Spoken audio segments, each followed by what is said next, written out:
DHS S&T is a great example where we've taken our existing SBIR expertise to a new agency and deployed a solution there successfully.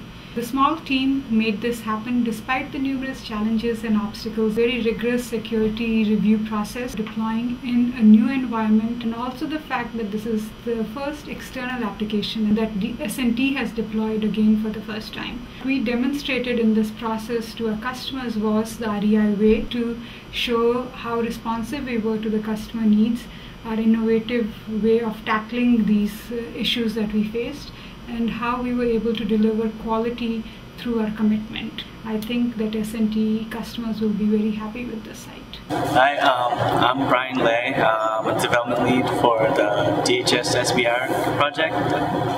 Not to be confused with the NASA SBIR project. Hi, I'm Sai. I'm the developer on the team. The DHS SBIR project is it's for the Science and Technology Directorate of DHS. We're replacing actually a legacy system that they're currently using, except we're adding more features, kind of having a full rotation for any submitted proposals, which wasn't available before.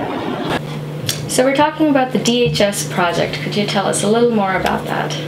The SBIR program is usually based when the government has spends a certain amount of money on research and development, they have to put aside a set amount of money for small businesses.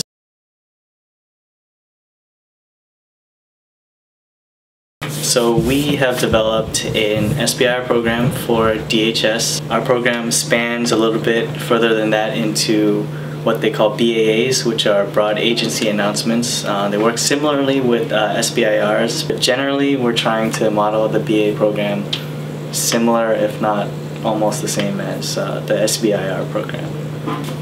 Some of the challenges that we've run into along the way are just mission suitability type of issues. Getting the paperwork and the clearances for everyone to move forward takes a long time. Our team has been relatively small, but you know we've been able to manage all of that so far. We went live last month, January 24th. That was the targeted date, and we definitely hit that. You know, with what we had. Are you excited now that it's live? Yeah, it's good. As people are starting to use it, we're starting to see different types of issues, but now we're starting to see them actually use it, and they can actually give pretty good feedback. So approximately how many people are using it right now, would you say? I think so far we have over 200 companies registered. So BA is your prime customer for this? No, actually it started out with SBIR, but BA just happens to work out in the schedule to come on and use the system first. Cool.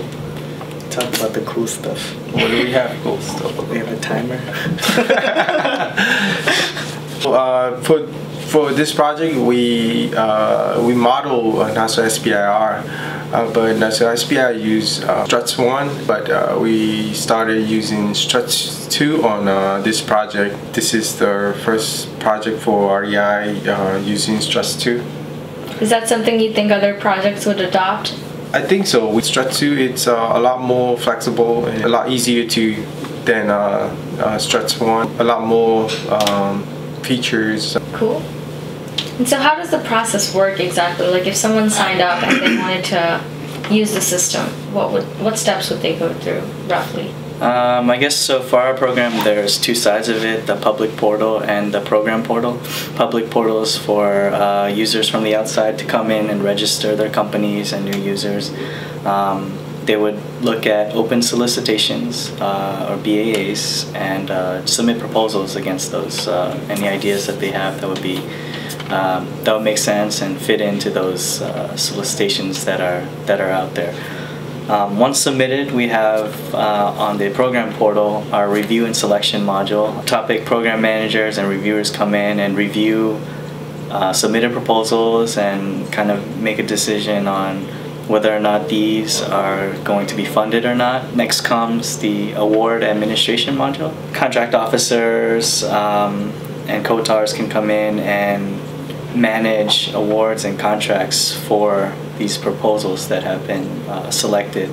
We do have an administrative tools module where can do more help desk type of features, updating user and company information, posting public content to the web. It makes it a lot easier. The difference between, I guess, our new system and the legacy is they didn't have something like that. Any updates to the public site takes at least a few days. You know, they go through a change request process, and then it goes through a code change and code review, and then they can post it up. But ours, since it's already built into the system, all the changes are much quicker. So we're hoping for a little bit more satisfaction from the customer if they're able to get their content posted much quicker. Well, that sounds interesting. That sounds good. So just went into production. Will you be working on the maintenance as well? For now, yeah. I think we have a few option years. Thank you for your time. And this is not NASA SBIR. No, this is for DHS. It's kind of like when you tell someone that you work for REI and they start to ask you about the recreational store, you know, same deal there. Yes.